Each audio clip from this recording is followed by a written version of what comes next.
This is Attach Your Resume, interviews with online creators about how their jobs work and how they got there. If you think you're listening to a different podcast about being online and having jobs, it's actually a recap for Lost. Stop watching Lost. There's nothing else left for you there. The smoke monster doesn't make any sense. I'm Eric Silver. I'm Amanda McLoughlin, and I recently learned that Ben from Lost is married to Elsbeth. You told me that. Yeah, Elsbeth is been married for like 25 years. This is really important to everyone who is basically Amanda, who one, watched Lost when it was coming out, and two, cares about Elsbeth, a spin-off show from her favorite show, Amanda's favorite show, not Elsbeth's favorite show, Elementary, a Sherlock Holmes adaptation for CBS. Well, Elsbeth is a spin-off of The Good Wife. I can't keep track of the CBS shows that are out there. I just can't. What you have correct is that I care deeply about CBS procedurals, Eric, and you are a keeper of incredible fun facts about the world. Well, you know, it's not procedural. It's the interview that we have here for you on this episode. Amanda, who'd you talk to? I talked to Jack Conte. He is the CEO of Patreon and also the co-creator of Pomplamoose, a YouTube channel that if you were online in 2009 or 10 or so, you definitely watched some of their videos.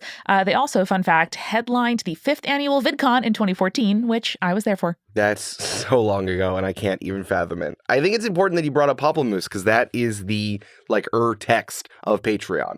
Pomplamoose, this band this was a very, OK Go time of the internet, and Jack was investing tons of time and effort into the music videos for Pomplamoose, his YouTube channel band. It's like, well, the money I'm getting from Google AdSense is nothing, so I'm going to start this company. Now, here we are. You didn't even have to say what Patreon was. It's like the Kleenex of online creation. Yeah, it's hard to imagine that Patreon started in 2013, and before that, there was no way really for fans to give creators a recurring amount of revenue each month to support the work that they were doing. Now, in 2024 and beyond, that is such a baked-in part of our world and the internet. I'm glad that we got a chance to talk to Jack Conte, because we're starting this project within Attach Your Resume that I think is specific to you. This show is mostly about asking creative workers about their experiences and what they would have done if management ever wanted to know what they would have done. And luckily, we've been able to ask a few people who started subscription-based websites what they would do, like a Defector, an Aftermath, and eventually Rascal, which is going to come on the feed sooner rather than later. But now here we are. You have Amanda, a CEO of a creative online business, is going to talk to other CEOs of creative online businesses of what it actually is like and try to ask questions from your experience. Yeah, I think it's really interesting to have your day job be in a field that affects other creators so deeply. And I really wanted to be able to talk to Jack about the tension of being an artist, getting into this because he's an artist and musician. And now, 12 years later, he is full-time the CEO of a tech company that's raised $412 million in venture capital as of 2021. So other CEOs, Hank Green, we've emailed you a bunch of times. Sam Reich, I know you've seen our emails. Please come on the show. We want to talk to you. And Amanda's nice. She's really nice. Look at her. I am really nice. I'll be, firm but fair, I'd say. But it's really important to me that the CEOs of creative businesses think about our obligation to the creator economy, to fellow creators, and to our employees. It's important. And the only way this industry is going to evolve in a sustainable way is if we think about, I think, the ethics and example that we are setting for others and the impact that our business decisions have on creators' actual everyday lives. And you're trying to ask these questions to the CEOs, to their face. I can't remember the last time someone asked Jack about his intentions and what he was thinking when doing all of these choices outside of a quote from a tech reporter or PR from Patreon. If you enjoyed this episode and you found it valuable and you like what you heard, we would love if you could post this to your socials. Our goal with this show is to reach other workers, creators, freelancers who need to hear it. Honestly, anyone who is under the age of 42 who has a job, we want you to hear these episodes. So telling your people, telling your audience with your social media posts, honestly, is a huge help. Wherever you're doing it, on Twitter, on Instagram, on Threads, if you have it, on TikTok, wherever, or even in your group chats, yes, but put it out publicly. We would really, really appreciate it. It would be a huge help for the show. maybe to your Patreon community, maybe in your patron-only Discord. I don't know. Yeah, maybe in your newsletter, which is probably more effective if you're reaching your audience on social media right now. But just tell your audience about this stuff. We'd really appreciate it. All right, folks, I hope you enjoyed this interview with Jack Conte.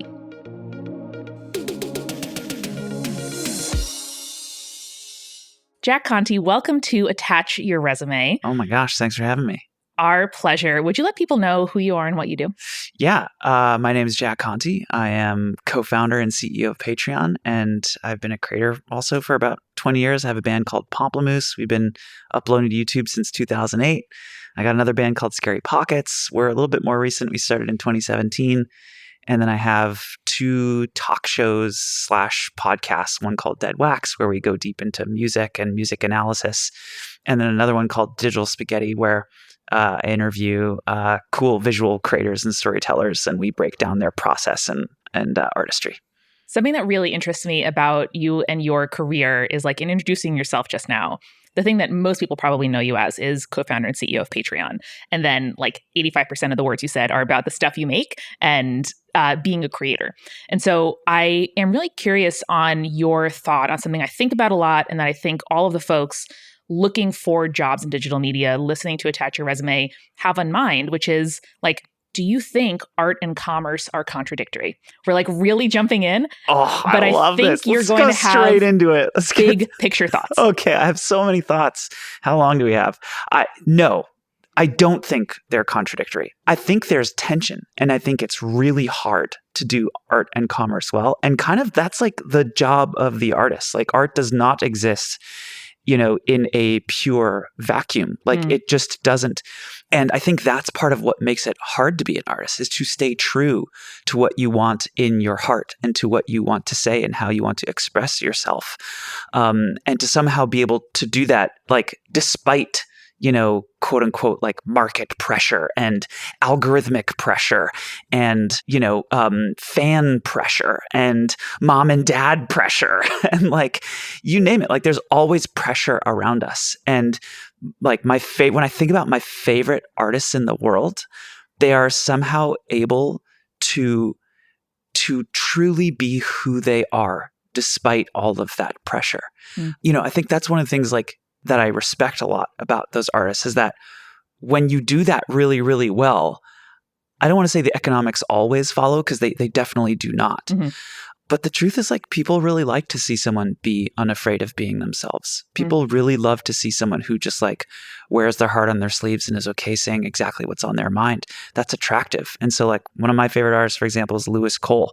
And the dude is like the most, like, he's not a commercial artist. Like, he's so weird. He wears like a waffle necklace with his shirt off and then plays drums and has a hot dog iPhone case. Like, he's so weird, but his music is amazing and he deeply connects with a group of people, and that makes like his business work. So I think the challenge is existing long enough to make the stuff and feel mature enough in what you're making that you connect with an audience without having to, I don't know, like spend 80 hours a week paying your rent. Totally. I think people underestimate how long this stuff takes. Like building an audience while you're learning how to be a creative person and say what you want to say and developing the self-confidence to say more and more of that. That's a long process. That's like never ending. And it's not the kind of thing that you can like really nail in 18 months. Like it takes years of work and trial and error and falling on your face and getting back up and trying again.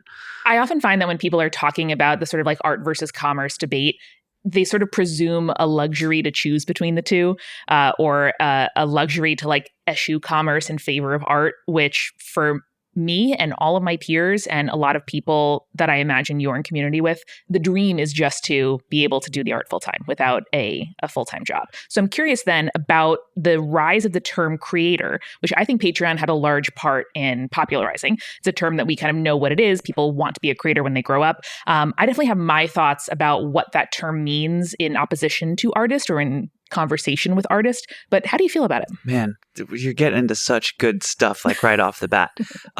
When Patreon was getting started 11 years ago, the term content creator didn't even exist. I remember having discussions with my co-founder. We were like, what should we call these people that we're helping? And we were thinking like, should we call them content creators? We didn't like that because even back then I didn't like the word content. And then we thought about creators. And I remember having a discussion with my roommate. We were like, should we just call them creators? And my roommate was like, that sounds like God. Like that doesn't work. You can't just call them creator. Like everybody thinks of God when you say the term creator. So we were like, okay, we can't use the term creator.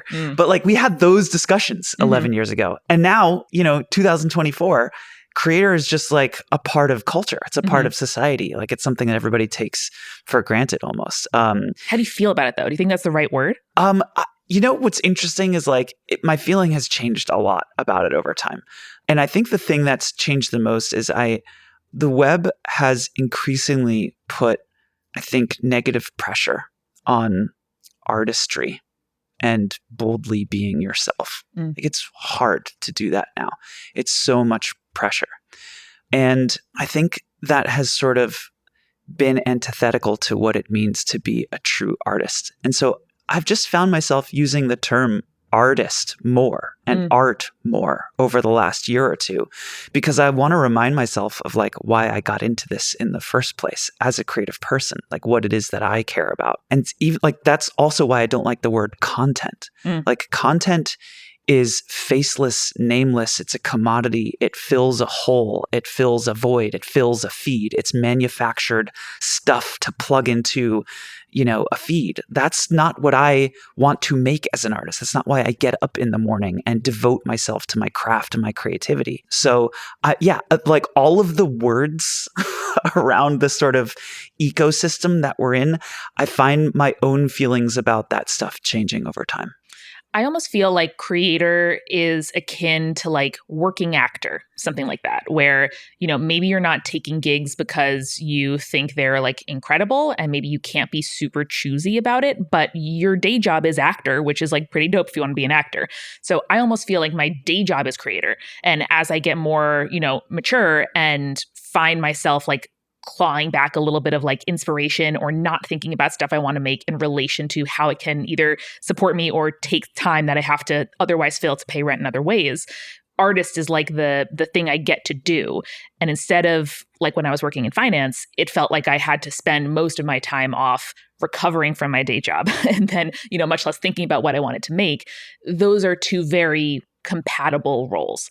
And that's not probably how everybody sees it, but I'm extremely fortunate to have creator as my day job. And maybe that'll let me like get toward being an artist in some moments. I mean, what I hear there is like you expressing essentially the constraints around being a creator and what that means. And yeah, what I have seen, amongst creators, and by the way, I still use that word and like that word and think it is like right. But like, I also think it's true that like culture is changing at a pace that it's kind of extraordinary right now. What I have found is like creators, like there's a whole brand of and type of creator on the internet that's like, how to like edit your videos to maximize attention at second 30. And like, it's like this very analytical, almost like growth hacky approach to making media and art. I call it the Tim Ferriss effect of like, how can you do, 4 hours of work per week to take advantage of laborers in underpriced, places and then spend the rest of your time doing shrug. It's like optimization focus. Yeah. By the way, that's like a subclass of, it's like a subcategory of creators. I know a ton of creators who are like, so self-expressive and so, artistry focused. And so I hate to sort of, make a sweeping generalization or classify. But no, I think that's what we're here to do. Our reason for starting the show is, for Eric and me, there was no manual of like how to be a full-time creator, that was even a job title. And so we want to get into the intricacies of in any profession, in any industry, there are, camps and people who do things one way or another and, loyalties and competing schools of thought and like research papers that get contentious in the footnotes. And I think as the industry and profession of being a creator evolves, I want to have those kinds of conversations. You can't uncritically just say like, everybody's doing a great job, let's move on, folks. Like you need to learn from what your peers are doing. And I think that's really difficult when our learning is like, performing support on Twitter necessarily. I think having these conversations in like trusted ways is essential to growing. That's the other thing that I think is driving me bananas now.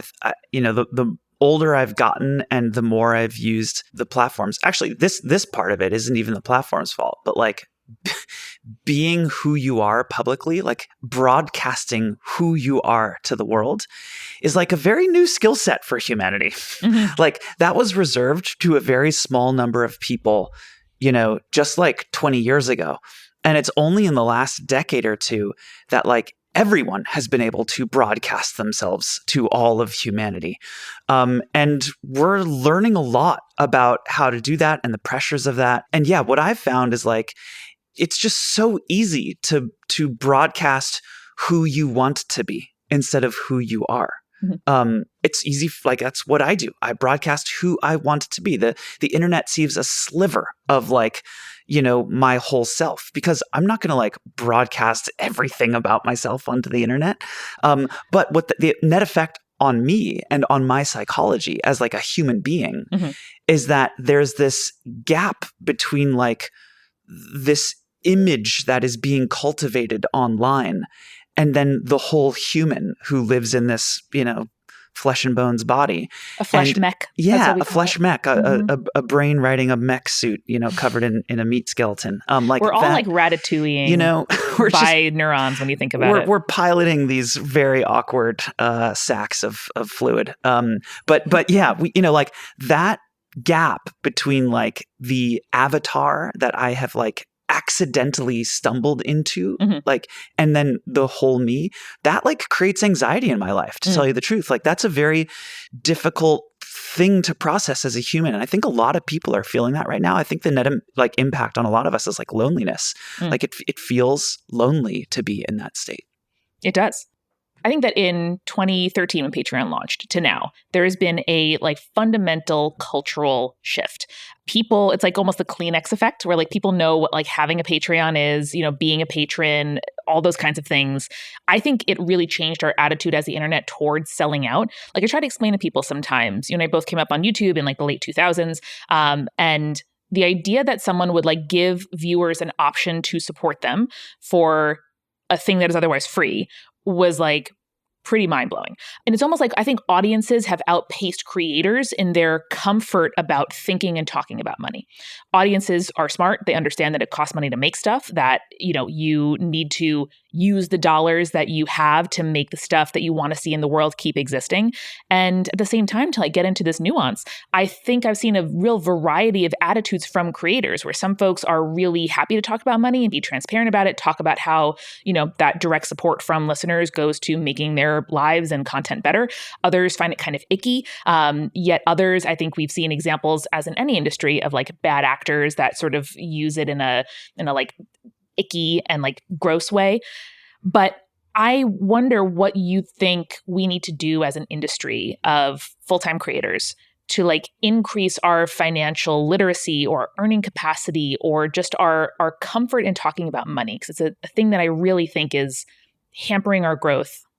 Such a great question. I think about that a lot. I mean, I'll take us back even further historically to like the 80s and 90s before the consumer internet and before humanity basically digitized all of art and put it online. In that period of time, paying for art was what you did. Like you didn't get to listen to the record unless you shelled over $15. Now, most of that went to the record label and that sucked. And, artists weren't like taking home that money. But the behavior of paying for a piece of media, whether it was a song or a movie or an album or anything, that was very common. It wasn't actually until the early 2000s when the first like winners of the internet, the Facebooks and the Googles of the world, basically came out with this new, fresh opinion that was information should be free. Oh, and by the way, art is a subcategory of information and it should also be free because it counts as information. That's what the early winners of the internet said. And they created this business model where everything was free and it was monetized via ads. And that was like the first decade and a half of the internet. And very quickly, we all looked up and said, wow, this sucks for a variety of reasons. First of all, we turned the web into a billboard. Second of all, there's all kinds of downstream impacts of that, business model on humans and our brains and psychology. And that then precipitated companies like Patreon to start to basically change culture back to where we had been for a long time, which is like, hey, artists need to be able to sell their stuff. Art doesn't work without some type of commerce mechanism to fund it at scale and support the people who are producing the art. And so that's the shift that I want to say Patreon had a big hand in starting in, the early 2010s. And then by 2024, I think you're right. It's very commonplace now for people to realize oh yeah, there's a person behind this who's making something valuable to me. And it makes sense that I would not just should pay for it, but want to pay for it. When we do research with members and fans, fans want to pay for stuff that is really valuable to them. They find it important to pay for that thing. And I totally understand that. I have the same feeling as a fan. I get messages all the time of people saying I'm so sorry, my financial situation changed. I have to end my membership. And my answer is always whatever you can pay, I'm so grateful. And you don't owe anyone any apology because I'm so grateful you're here. And half the time then they're, referring our shows to friends and supporting us in different ways. Totally. Which I think is amazing. Kind of connecting earlier to the vulnerability and, self-representation that you brought up. Do you think there is a way to be honest about your finances, either as a business or an individual, without coming across as needy, cringy, oversharing? It's something that I think about a lot, and I don't know if I have an answer to. Yeah, I don't know. A lot of people have tried, including me. Sometimes it's worked. Sometimes it's really not. I wrote one article. Oh man, I got absolutely raked over the coals for it. It was so poorly received. There was a huge backlash around it. A bunch of articles got written. It was bad. Can we get into it? What was the subject you were writing about? I was writing about the economics of one of our tours and the fact that we had lost $12,000 on the tour. I remember that. The goal for us, I did not articulate this well, but our goal was not to make money on that tour. Our goal, Pamplemousse, our income comes from our song sales, not touring. Touring is a way to connect with our fans for us. But there were other problems, Patreon had started to exist and I was a CEO and I had raised money for Patreon. But then I was writing this article about Pamplemousse and being in an indie band. And that was such a miss, which I should have, in retrospect, I should have started the article with hey, I'm a CEO and I've raised money and I'm going to write this article about my band, but you should all know that I'm a CEO. And I didn't do that. I think I didn't do that because Patreon was a year old.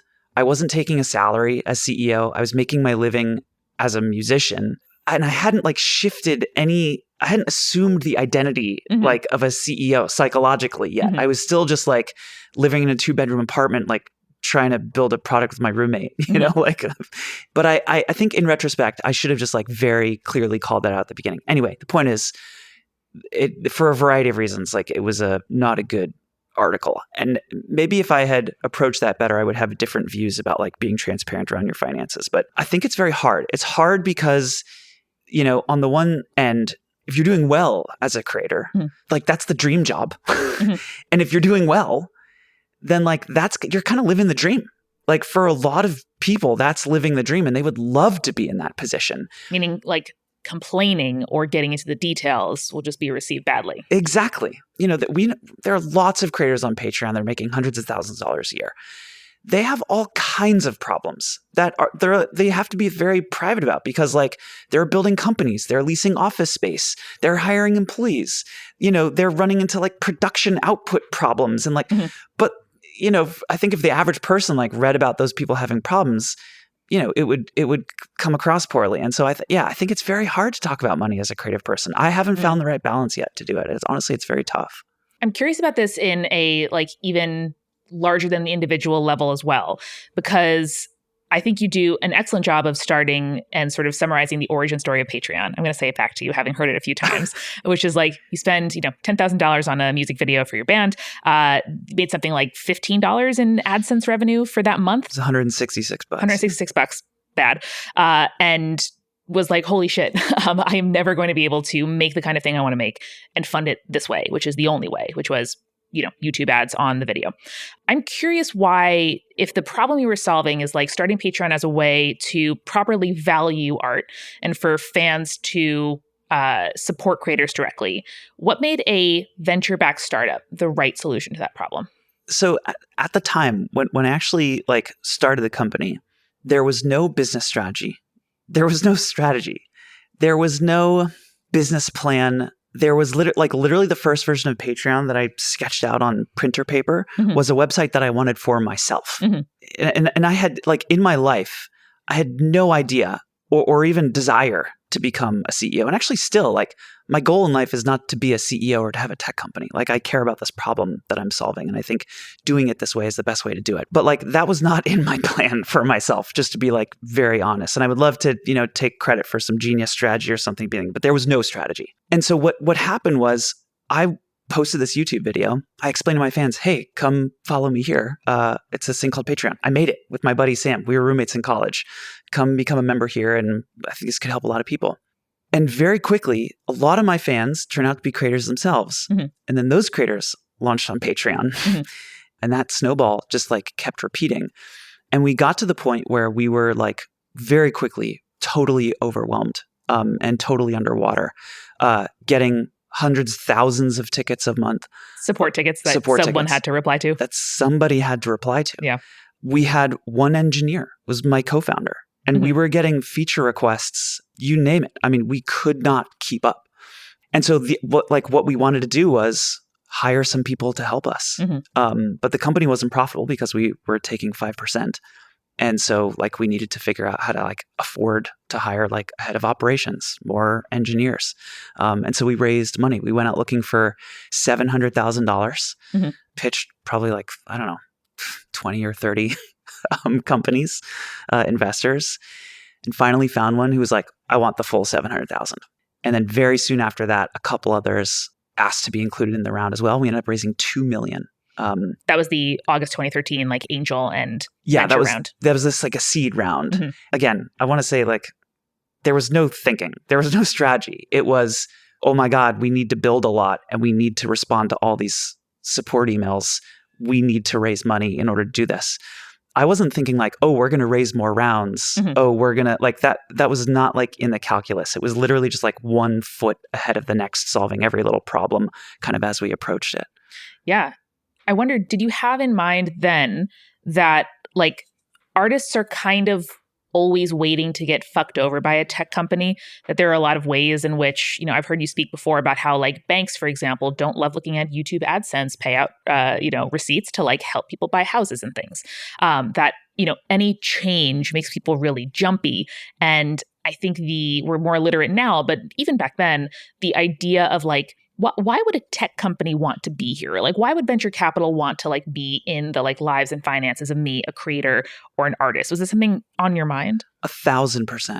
That has been on my mind since the first day, because I feel that as an artist. I feel that the platforms have largely abandoned me as a creator, or just not really taken care of me or helped me. That was the reason for starting the company, right? It was I was looking at my ad revenue and feeling there is no way that my value is being represented in this check that is being sent to me. This is stupid. And just to put a number on it, so in 2024, when ad revenue is much higher actually than it was back then, a YouTuber earns on average $0.018 for every view on YouTube. That's not what I think your worth is. I mean, it's fucking crazy to me that we just accept that. I still don't understand how we all just are okay with that and we're just going forward. I guess we're not. There are more people sort of demanding better systems. So maybe we don't just accept it, but sometimes it feels like we do. Sometimes it feels like we're just, marching forward, accepting this reality that has been built for us. And so was that on my mind back then? Yes, 100%. And not only was it on my mind back then, it's on my mind every single day. The tension that I always feel is how to ensure that Patreon stays true to its mission over time. To fund the creative class. That's not like a silver bullet in the bag, easy. Let me tell you, there's a board structure or like some government. No, it's like every day, people, culture, how we run all hands, how we tell creator stories, who we bring onto the board, what their histories are, where their money comes from, who we hire as executives. Like every little decision impacts, like, are we staying true to our mission over time? So it's like endless work. And at the end of the day, I think it's the most important piece of my job.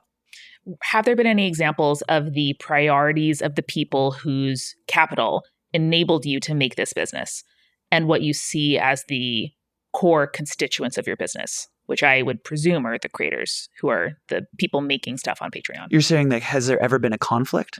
All the time, of course. I mean, that pressure like exists all the time. You know, like the pressure from free markets and capital markets is like profitability, right?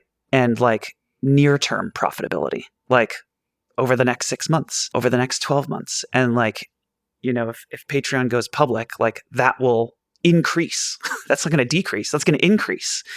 And so like what I believe is that what is in the best interest of creators over the long run is in the best interest of everybody. Best interest of employees, best interest of investors, best interest of like anybody who has like anything to do with Patreon. I think at the end of the day, if we really prioritize the long-term interest of creators, that's best for everybody. But like the pressure exists all the time. And it's like up to me and the management team and the rest of the company to like be really smart and thoughtful about how to keep the business focused on the long-term interest of creators. Like, again, I want to say like, oh, there's an easy silver bullet. Like I'd love to just have like a out-of-the-pocket answer for you. No, of course. But there isn't. Like it is just endless, detail-oriented, hard, grinding work to like keep on track. Do you think it's fair that people carry that skepticism? If I were in your position, I imagine that I'd say like, okay, look, there are like 11 years where I have mostly done the right thing. And maybe there are blips. One that comes to mind for me, I know I got a lot of messages about Patreon commenting publicly that they were considering supporting cryptocurrencies and potentially NFTs on the platform, where lots of people, myself included, responded to surveys, said, hell no, please don't. Why did you choose to do that in public? Do you think that was a mistake? Is that the kind of thing you're going to keep doing? I don't actually remember what we said. I think we said like we're considering whether this is worthwhile. Which we were. Basically, yeah. Like that was the truth. Like anytime creators are making money, like we're like, should we do this? So like, I don't know. My take, and it's fine if you disagree with me, but my take on this is like, we should be very thoughtful about how to help creators make money and how technology is changing to help creators make money. Now, we didn't end up doing anything with cryptocurrency, but like the mission of the company is to fund the creative class. And so when we find new ways that like we can do that, we are excited about it. Like we just launched this commerce product, which allows creators to basically sell posts, because one of the insights that we've had is like a lot of a creator's super fans, even like their diehard super fans, many of them, like over half, don't want to pay with a subscription. So like, how can we help those creators build stronger businesses with that large portion of their fan base that's just like, nope, not going to do a subscription payment? So we added commerce, like one-off payments. Like that's going to help the company. It's going to help creators. It helps the mission of the company. We're always looking out for things like that we can do that, you know, kind of push the company forward. So, but like your question before that was like, do people have a right to be skeptical?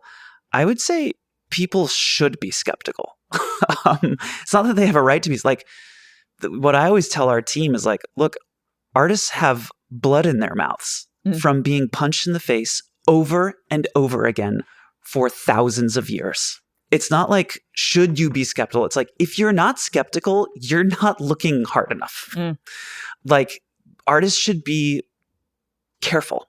I'm not saying you shouldn't be fast and try things and like be bold. Like I think that's good as an artist, but like companies and artists don't have a good history together. So like artists should be skeptical, and it's up to Patreon to like earn people's trust over time. We don't deserve the trust of artists. We need to earn it. Like good decision after good decision after good decision. And like, I'm confident that we will do that. and that we have done that for 11 years. But like, I don't expect that to happen for free. Well put. Do you think you're a good CEO? If we open up with what art day, and commerce. Yeah. What day are you asking me? Today. How do you feel? I feel pretty good today. I feel like I'm a pretty good CEO. But look, the truth is, like, the kind of person I am, I remember, like, when I was learning how to make like electronic music, I took like 2 years and learned semi-modular synthesis because I was really obsessed with bass music and I wanted to like learn how to make those types of timbres and sounds. I remember I used to call it like good studio days and bad studio days. And I came up with that framework just to like help myself like be kind to myself, I guess, because I would get so down on myself when I would be in the studio for 12 hours working on a kick drum, and then I would A-B it with another mix, and there'd be a kick drum that just sounded so much better than mine. And I would just like feel like I'll never be able to do that. And then at the end of the day, like after this, after 2 years of doing that, you have to look up and be like, wait a minute. Some days are good studio days and some days are bad studio days. And the truth is, like, whether I'm doing music or business or podcasting or whatever it is, I have good studio days and I have bad studio days. Sometimes after I make like a really bad mistake, I can be really hard on myself. And then I feel like, fuck, I should have done better and I want to do better next time. And those are hard moments to get through. Like, just again, as a musician, as a CEO, whatever it is. Yeah, I mean, the truth is I alternate back and forth. On the whole, I do think I'm the right person for this job and for this company. Mm-hmm. I'm not sure I always had such confidence in that, but I do feel like that. And I think the main reason is because, well, yeah, I don't want to sound like I'm just like tooting my own horn here, but like, I just care more about this than I think almost anybody else who's in this chair, maybe more than anyone in this chair at any similar company. I just care more about what we're doing. And I'm not necessarily smarter than they are or a better tech person, but I care more. And I think there needs to be a company with that spirit. I think that needs to happen. And I think that's the flag that I hold at Patreon. And I think it's important. So yeah, again, I don't want to toot my own horn here, but like... But I wanted to ask you about this because, like you speak about your co-founder, Samuel Yam, working on the tech side of things as your business is expanding. You're like, holy shit, can someone do like operations or I don't know, like marketing ? And a lot of the time, especially if you're being advised by folks who are like serial entrepreneurs, you'll say like, bring in some experienced leadership. If your goal is to be like musician in residence at Patreon, you probably could have done that many years ago. And I wanted to know, like, why are you still here 11 years in? That's not necessarily usual for a CEO. God, Amanda, these are such good questions. These are really good. Man, there's so much there. Let me start by just saying this. I just turned 40. Started Patreon when I was 28. On my 40th birthday, I was at my house working on Patreon, dealing with a particularly gnarly, unpleasant problem. Just like hard stuff. There's hard stuff all the time. Like as a CEO, there's just chores and difficult problems and like all the hardest stuff, all the hardest decisions float like up, Yep. And I was dealing with one of those. And Ryan, my co-founder in Scary Pockets, called me. I got a FaceTime from Ryan and I opened up the FaceTime and Scary Pockets was on tour. I can't go on tour with Scary Pockets because, I have a hundred but it's my band. Like I started Scary Pockets with Ryan. I'm in 300 videos where we're making music together on YouTube. We have hundreds of millions of views, and over 1 million subscribers. And so we went on tour and he called me on stage on tour and showed me the audience and everybody started singing happy birthday to me. Oh. And it was very nice. And then we played a song and I jammed. I jammed with people. I played keyboard for one of the songs that we had recorded. And it was about 3 minutes. And then he said, "Oh man, we love you. It's so great to see you. Happy birthday." And he hung up and I just started crying. Man, sorry. Wow. Sorry. That's okay. I imagine the quiet after hanging up that FaceTime was a profound quiet. it made me think deeply about like, why am I doing this?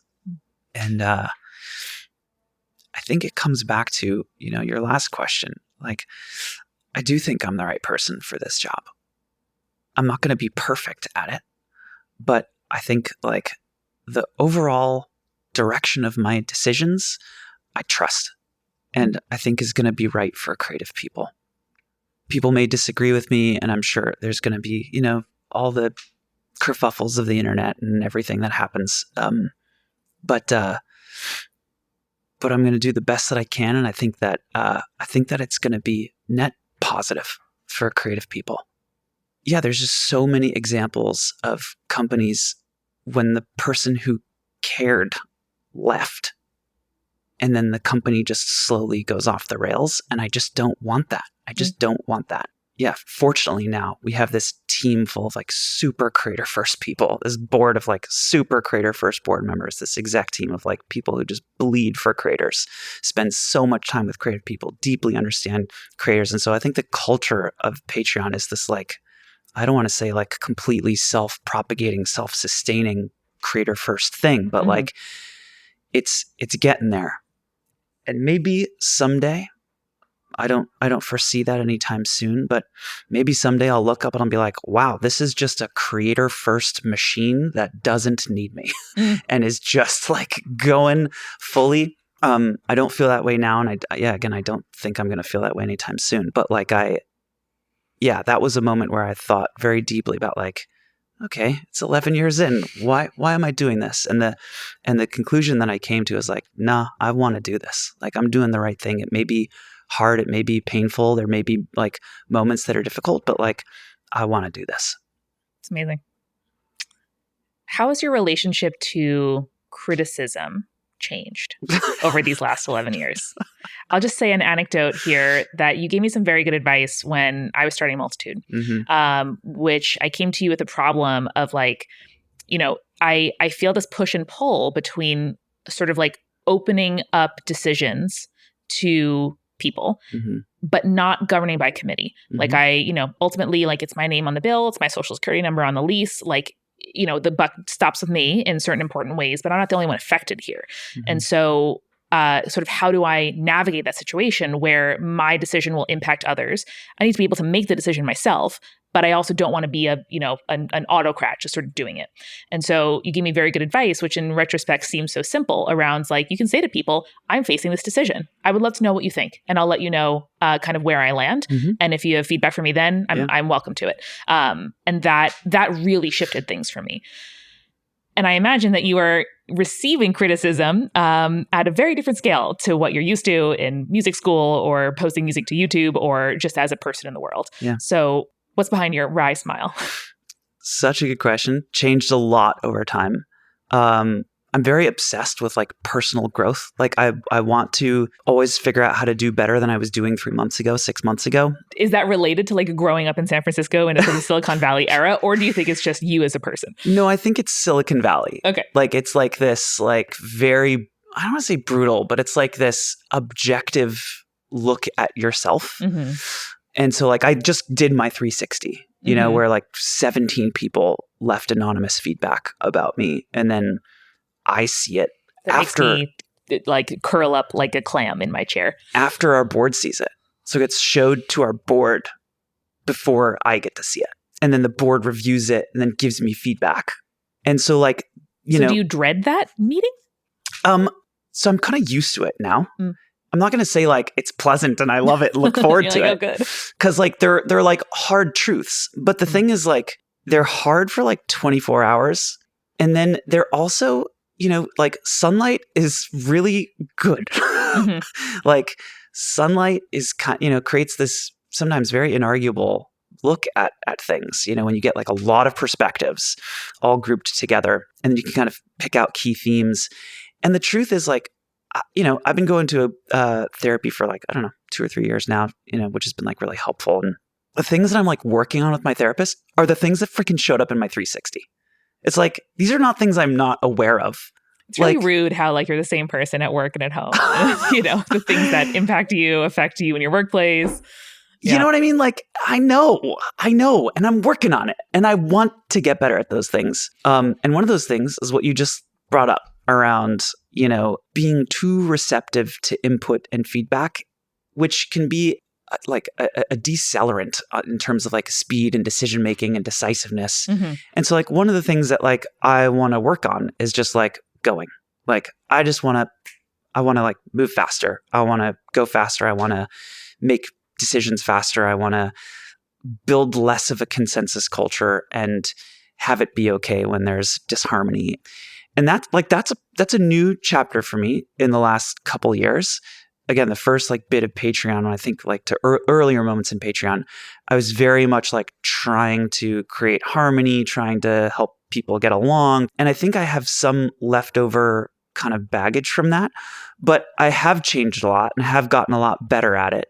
And I want to get really good at that because I think it's really important. By the way, that doesn't mean not listening to feedback, Mm-hmm. and it doesn't mean like not taking input. It just means being really judicious and clear-eyed about what is it that you want and why, and then like pursuing that truthfully and quickly. If you trust yourself and if you think you have good judgment, that's a good path. So that's what I'm working on right now.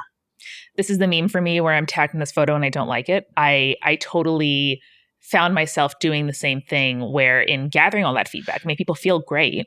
And then I felt, well, okay, my job now is to make the decision that pisses off the fewest number of people. Not the one I think is right, not the one that, will set us up long term, not the one that I can like close my eyes and with nobody else in the room, having learned what I learned, know that I can stand behind. Just the one that like makes the fewest people mad. And I think that often, it flattens innovation. It means that the people who are, excited and who speak up and are like principled about a thing get sort of like put to the side as someone who's just like the squeaky wheel, right? And you're like, well, if you ignore the squeaky wheel, then like everything's fine.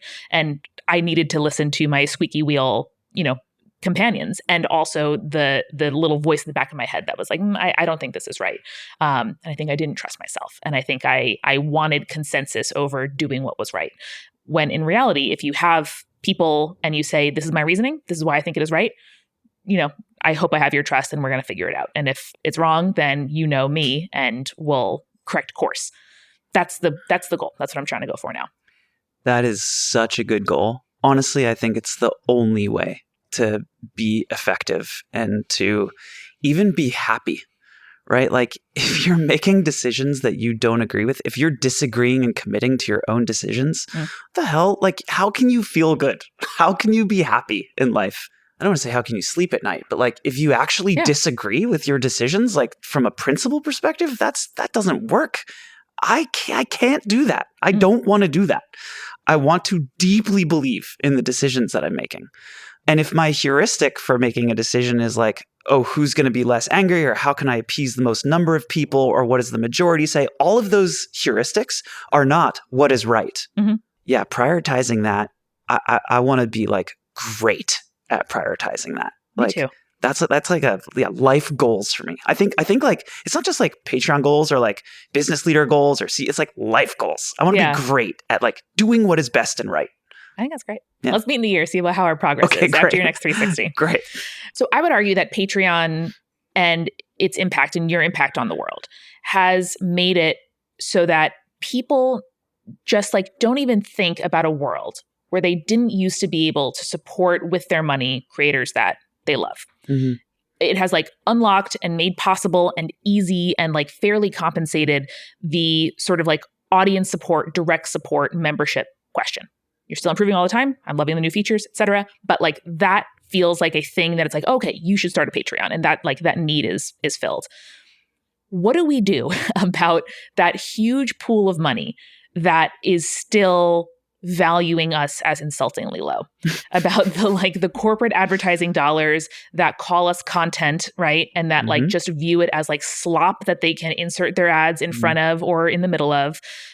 AdSense rates are still bad. Like, I don't want to be making $0.018 per view on YouTube or even less than that in podcasting. Fuck so that like, shit. Sorry, fuck that shit. What do we do with that? Because Yeah. I mean, for me, like, it feels like my audience can only grow so much. They only have so much income that they can very generously earmark for me.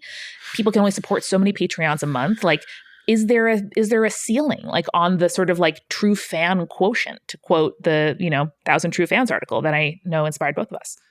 One thing I think creators are starting to do better is I think creators are starting to understand, like, oh, having a diversified business is actually really helpful to me. If I have some portion of my revenue that's membership, and some portion of my revenue that's merchandise, and some portion that's ticket sales, and some portion that's, my live streaming thing that I do. If you have different forms of revenue, then you become less dependent on any one of those revenue streams. Companies do this, right? Companies specifically, strategically diversify their revenue streams so that if one of them goes to shit because of some new technology or whatever thing that happens, the company can still like be afloat and have a good business. Creators are really smart. And whether or not they're thinking of it as like revenue stream diversification, they're doing it because they intrinsically understand that. And ultimately, at the end of the day, like, I think the answer is building sorry, it sounds so like businessy right now, but let's have a robust revenue pie. Like a robust, diversified business as a creative person. Like, if you do that, you're going to be set up to like not even need the ad revenue, not even need the shitty brand that sends you an email that says, hey, can you give us 100,000 view guarantee for this $1,000 off? It's like, no, I'm not going to give you that guarantee. And you're not paying enough anyway. So thank you very much. Let's work together in the future. Probably not. Like, to have the confidence to turn that down comes from having plan Bs, having alternate forms of revenue that keep you and your business afloat as a creative person. So like, when I talk to creators about like, when creators like ask me what they should do, and like one of my main pieces of advice is like, over the next few years, as you're like building out your business and investing in your creativity, like, have multiple forms of revenue coming in, because it helps you be happier. It helps you turn down things you don't want to do in the first place. And it helps you build a more stable business that can withstand the ups and downs of changing culture and changing internet and changing this and that. There's less pressure on any given lever. Exactly. And you get to be able to say no to things that don't make sense for you, because every single one of them is not like 85% of the money you're making to like pay for your healthcare that month. Exactly. We usually invite guests at the end of the show to look down the barrel of the camera and send a message to all the like CEOs or money dudes or like bad bosses that they've had in the past. I know money dude's a very scientific job title. So in my head, if I were you, I would want to send a voice note to all other like CEOs at venture-backed startups, right? And tech companies, and like the people who occupy your chair and care less at other places. But you're welcome to choose the recipient of your voice note. But if you were to look down the barrel of the camera and send a voice note to a group of your choosing, what would you say? Maybe the recipient here is like companies who work with creators. Artists have more power than we all think. Artists have the leverage more even than they think. Artists have more leverage and control than we think. And then the companies give us credit for.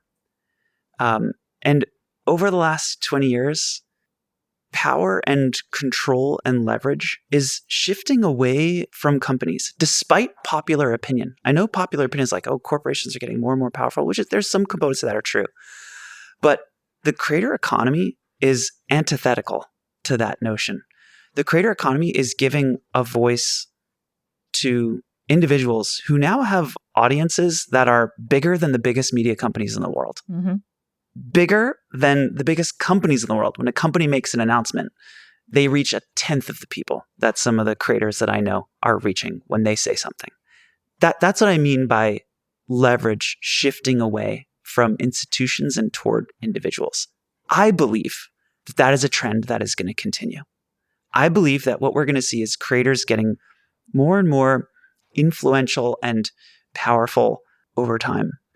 And I think companies that embrace that are going to succeed. And companies that fight that and try to stop that are going to be left behind. I would just encourage people who are trying to build for creators to remember where it's really at. Very well said. I say to creators all the time, like, the companies need you and you don't need them. Exactly. You can have a different merch provider, you can have a different payment processor, you can have a different newsletter, service. But no matter how much like AI generated slop our like aunties and uncles are like reposting on Facebook, the power is still with you. And the fundamental like earning capacity of somebody who has a community of people that trust them or want to know what they say, that's the asset. Like, it's not on my balance sheet, but like that, companies would call it like goodwill. And they can depreciate goodwill on their balance sheet when they fuck up, and they can count on goodwill to juice the numbers when they want to show that like, we promise people love WeWork. Like, don't look too hard at the books. They put goodwill on the balance sheet. And that is something that I think creators, it feels weird to believe in your own power in that way. And it's also something you don't want to take for granted. But you can stand on business and stand in your power in that way when a company makes you an insultingly low offer or has terms that are like, oh, and we can copy and like, train AI and like do whatever we want on your entire body of work. Like, no, you can't. And you need me and I don't need you. Boy, I wish more creative people deeply understood that and acted that way, because it actually is true. It is. I can tell you that as somebody who's sitting now in a company, the creators have the control and the leverage. Yeah. Like, I don't want to speak this into existence, but I bet that you are way more concerned about losing creator trust than you are in like one of the many Patreon competitors springing up any given year. It's something we think about all the time. That's why I said, like, it's up to us to earn that trust. That's not going to come for free, and we don't deserve that. We have to make thousands of good decisions over time. These were the best questions. I don't think I've ever gotten questions like that, just hard-hitting and right on the money and thoughtful. I'm trying to remember the last time I did an interview like this. I don't think ever. Those were great. Amazing. Well, shout out co-host Eric Silver, producer Brandon Grugle. We really came together to ask you questions that hopefully you haven't been asked before, or that another creator CEO is positioned to ask you, because that's something I value about talking to you and something that I think people listening out there want to hear these conversations. Thank you for making time. Thank you for having me. This was so great. For folks who don't know, where would you like for them to follow you and your work online? Well, let's see. The best place is probably Pomplamoose for my music. Just search us on YouTube, and Scary Pockets on YouTube as well. It's the best place to see us. And then for my own stuff and to hear more updates from Patreon and from me about what the company is doing, you can follow me on Instagram. I'm just at Jack Conte on Instagram. Thank you, Jack. Thanks. Attach Your Résumé is created and hosted by Eric Silver and Amanda McLoughlin. It's produced by Brandon Grugle, edited by Mischa Stanton, and our cover art is by Shae McMullin. We are a production of the Multitude Podcast Collective and Studio. If you like the show and want to learn more about how Multitude helps creators make a living, follow us on social at Multitude Shows or visit multitudeshows.com.